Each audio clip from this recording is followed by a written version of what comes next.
Salut les amis, bienvenue sur cette première capsule. Alors capsule c'est quoi? C'est un format de vidéo qui va venir en plus des vidéos hebdomadaires que j'essaye de vous tenir. Puisque des fois il se passe des choses dans ma vie, dans l'aquariophilie ou autre, qui mériteraient peut-être une petite vidéo pour vous tenir au courant des suites, mais qui n'est pas assez intéressante pour faire une vidéo hebdomadaire. Du coup, voici les capsules qui arriveront de manière complètement random sur la chaîne, qui arriveront à des moments vraiment au hasard. Ça pourrait très bien arriver 2 fois dans la semaine ou pas du tout dans le mois. Mais en tout cas, voilà la première capsule et on va parler du Lowtech 160, les quelques nouveautés qu'il y a eu et bien sûr l'acclimatation de nouveaux poissons à l'intérieur. Pour ce qui est des nouveautés dans ce bac, déjà les mousses de Java. Nous en avons beaucoup plus, comme vous pouvez le voir. J'ai rajouté une énorme mousse de Java tout là-bas et une partie que j'ai finalement mis ici à la place de la petite Cladophora que j'avais mis là, la petite Cladophora qui était partie en miettes que j'ai finalement jetée. Ça va faire plus de 2 semaines maintenant que les guppies sont dedans, tout se passe bien, les paramètres de l'eau sont stables. Nous avons nos crevettes qui font leur vie. Ils aiment beaucoup cet endroit-là parce que cet endroit-là est l'endroit où je nourris mes guppies.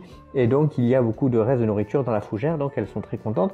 Et les amas de petits escargots que vous voyez là, et il y en a un autre ici, ce sont les pastilles de fond que j'envoie pour les crevettes qui se font vite envahir d'escargots tout simplement. Niveau nouveauté, derrière ces petits panneaux, vous pouvez les voir, on a rajouté des mélanoïdes. Voilà, ils sont arrivés dans mon bac de quarantaine, je ne sais trop comment. Et donc, je les ai rajoutés à mon bac de 160 litres. C'est très bien les mélanoïdes pour des Lowtech parce que ça vous permet de retourner le sol régulièrement et donc d'aérer votre sol. C'est une très bonne espèce d'escargot pour des Lowtech ou même pour n'importe quel aquarium. Les nouveautés également, c'est tout ça, c'est la Lilaeopsis Novea Zelandia. Voilà, elle a un nom à coucher dehors, mais c'est une sorte de plante à l'avant qui fait 5 cm de haut et qui est fort sympa. Donc le but de tout ça, de rajouter de la fougère, va rajouter cette plante à l'avant, c'est tout simplement de donner de plus en plus de cachettes possibles et d'échappatoires pour nos petites Red Cherry, tout simplement parce qu'on va rajouter aujourd'hui, ça y est, le jeune couple de Ramirezi.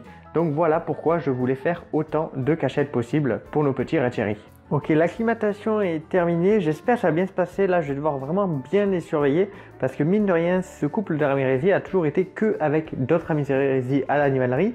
Ensuite ils ont été dans un bac seul, puis avec des Japonica où ça s'est bien passé, mais bon, ce sont des grosses crevettes quand même. Donc je ne sais pas du tout comment ça va se passer, que ce soit avec les guppies comme avec les petites Red Cherry.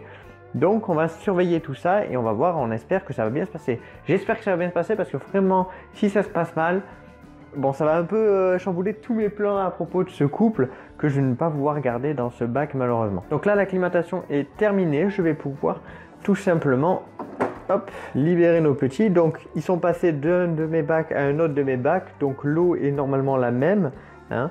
Mais voilà, je vais donc du coup me permettre de faire tourner le sachet de libérer l'eau ici. Oh. La petite femelle est tombée en face d'une crevette. Elle a directement été intéressée, mine de rien. Pour le moment, ils n'attaquent pas directement, en tout cas les guppies qui leur passent à côté sans trop de crainte. Ils les attaquent pas, ils ne paraissent pas du tout agressifs. Donc pour moi, évidemment, le travail n'est pas terminé. Je vais devoir bien les surveiller, faire très attention à ce qu'elles font. Si elles ne sont pas agressives, que ce soit envers les guppies ou trop violents envers les crevettes.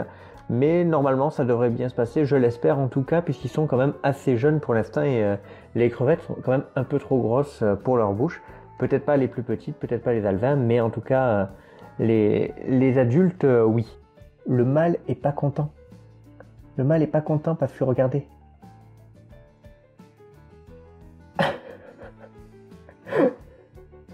Je crois qu'il se voit à travers les 2 vitres.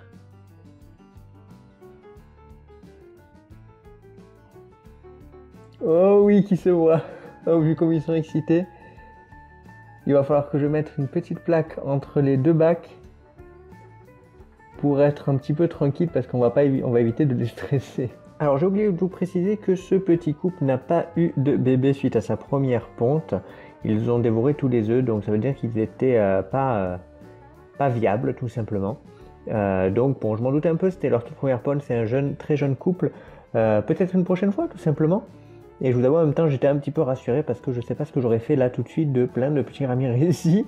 J'aurais été bien embêté. En tout cas écoutez, j'espère que ce nouveau petit format de vidéo vous aura plu, que vous aurez passé un bon moment. N'hésitez pas à me le dire dans les commentaires ce que vous en pensez et si vous voulez en avoir un petit peu plus. Merci à vous d'avoir regardé cette petite vidéo. Je vous dis à très bientôt. Bye bye tout le monde.